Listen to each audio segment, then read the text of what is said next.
તાજેતરમાં જ તે ભારતીય જનતા પાર્ટીના પદાધિકારીઓ દ્વારા આવાસ કૌભાંડ હોય કે સાથે સાથે સરકારી જમીનો ઉપર દબાણ કરી અને એમાં ઓયડીઓ જે છે એનો આંકડો તો એટલો મોટો છે કે આપણને પણ વિચાર આવે એવી ઓયડીઓ બનાવી અને પરપ્રાંતિયોને ભાડે અને ઘણી ઓયડીઓ પણ વેચી પણ દીધી છે।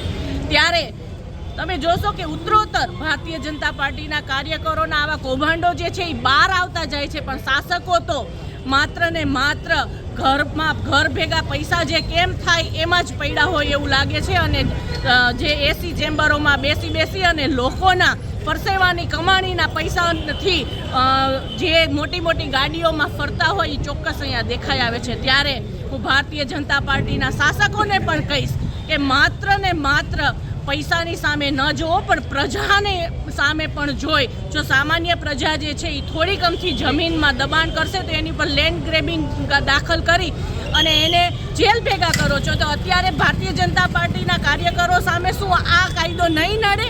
અમે ભાજપના ઉપલા એટલે કે મુખ્યમંત્રી શ્રીને અને પાટીલ ભાઉને પણ કહેવા માગીએ છીએ કે અમે પણ જોઈએ છીએ કે ભારતીય જનતા પાર્ટીના કાર્યકરો અને પદાધિકારીઓ ઉપર તમે કેવી ન્યાય જે છે એની તપાસ કરી અને શું તેને સજા કરો છો એ પણ અમે જોઈએ છીએ। રૂપાલાજીને શું કહેવા માંગશો?